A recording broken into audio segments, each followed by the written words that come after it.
Namaste. Sending you lots of blessings and love today, my beautiful, radiant internet family.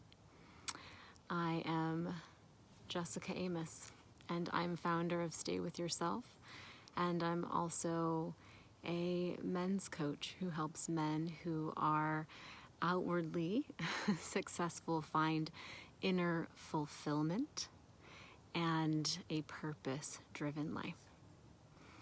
And today I want to talk about why 2020 has been the absolute worst best year of my life. And doing Facebook Lives is very new for me. So I'm happy to be here.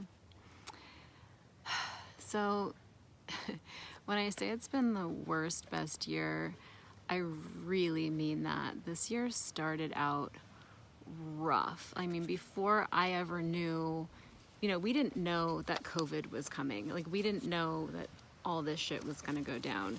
Before any of that happened, my life was already blown wide open.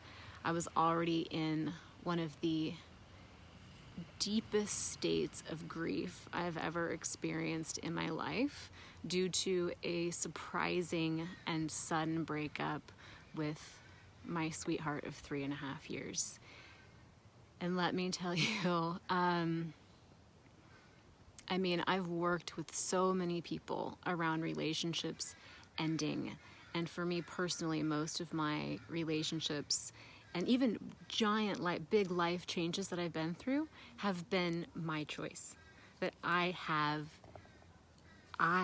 have chosen all the big changes in my life. So this felt really big, like I didn't have a choice. I still got to choose how I showed up in it.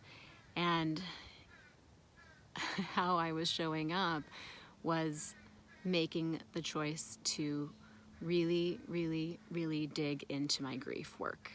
Because it wasn't just the grief over my breakup that was coming up at the beginning of this year. It was the grief over long-held things like never fully grieving the death of my father when I was 10 months old, and the fact that I never knew him, and that has felt like a big loss in my life, or some of the struggles and pains I've had in my family relationships. I even grieved my divorce and my marriage on a new level from years and years before.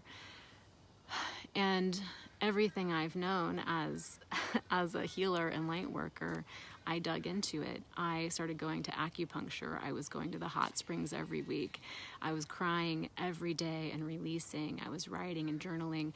I burned 78 of my journals from the past 6 or 7 years as a sign that I'm ready to move forward and release.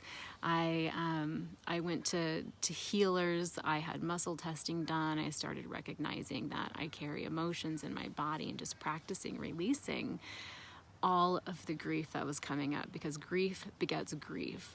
So this huge life change happened to me. My life was sort of blown open. Everything I expected for my future was not what was happening. And my battery's about to die, so I'm going to try to make it quick.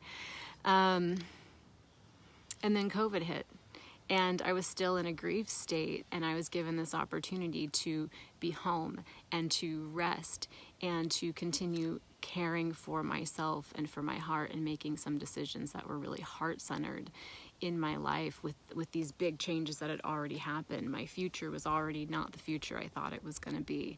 And my lack of control over my life was made really apparent and clear, which has ended up being one of the biggest gifts of my life, because now things have been blown wide open. And I think this is happening for a lot of us. And I love that we're taking to the streets and we are protesting and we are speaking up and we are realizing that there's no time like the present. Because when your life is blown open and when you realize that there was no future to count on anyway, a freedom comes with that. And we get to choose how we show up in all of those things. So I'm actually really glad my battery's dying here, because I probably would have gone on and on about this, but I would love it if you have a moment, if you're watching this, just put something in the comments. Talk about your year. Talk about how your life has been blown open and what that has meant for you, and how you're showing up in that and choosing your life in different ways. I would love to hear from you. So thank you for listening. Thank you for being a part of my first Facebook live stream. I plan on doing these every day as a practice to get comfortable with sharing more of my heart. And next time, I'm going to charge my phone before I do it. But I'll talk to you all soon. Thank you. Sending love. May you stay with yourself today and always.